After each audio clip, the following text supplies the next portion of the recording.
ஒரு தகப்பன் தன்னுடைய அத்தை வீட்டுக்கு போன 5 வயசு மகனை கூப்பிடுறதுக்காக போறார். அந்த பையனை இவர் கூப்பிட்டுட்டு ட்ரெயின்ல வரார். ஒரு வாரம் அம்மாவை பார்க்காம இருந்திருக்கிறான் இல்லையா, 5 வயசு குழந்தை. கொஞ்சம் சோர்ந்து இருக்கிறான்.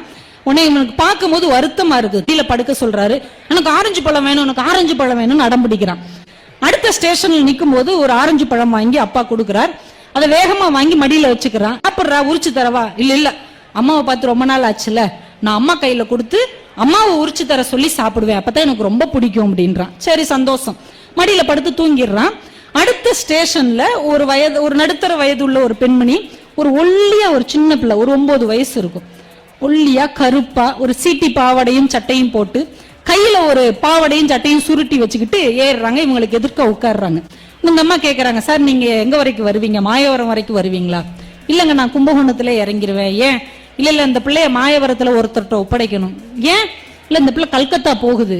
கல்கத்தா எதுக்கு போகுது? அங்க ஒரு பணக்காரர் வீட்டுல வீட்டு வேலை செய்யறதுக்காக போகுது. 9 வயசு பிள்ளை வீட்டு வேலை செய்ய போகுதா? ஆமா. பாப்பா உன் பேர் என்ன? என் பேர் காமாட்சி அப்படிங்குது. இவருக்கு கொஞ்சம் ஸ்டன் ஆகுது. ஏன்னா இவர் தங்கச்சி பேர் காமாட்சி. ஏன் நீ வேலைக்கு போற? இல்ல எனக்கு 3 அக்கா, 2 அண்ணன், ஒரு தம்பி, ஒரு தங்கச்சி, எல்லாரையும் எங்க அம்மா அப்பாவால வளர்க்க முடியல, அதனால என்னை வீட்டு வேலைக்கு அனுப்புறாங்க. தன் மகனையும் பாக்குறார், அந்த பொண்ணையும் பாக்குறார். நாளைக்குள்ள இவன் அம்மாவை பார்க்க போறான். ஆனா அந்த பிள்ளை அம்மாவை பிரிந்து போகிறதே அப்படின்னு வேதனையோட பார்த்துட்டு இருக்கிறார்.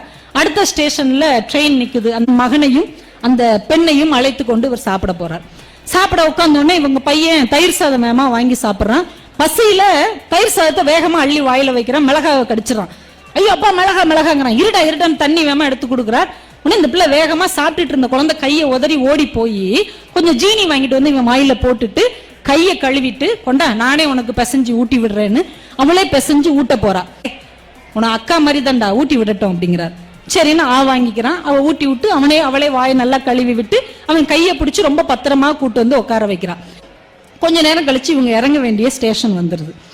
உடனே இந்த பையனை கூப்பிட்டுட்டு இறங்க போறார்.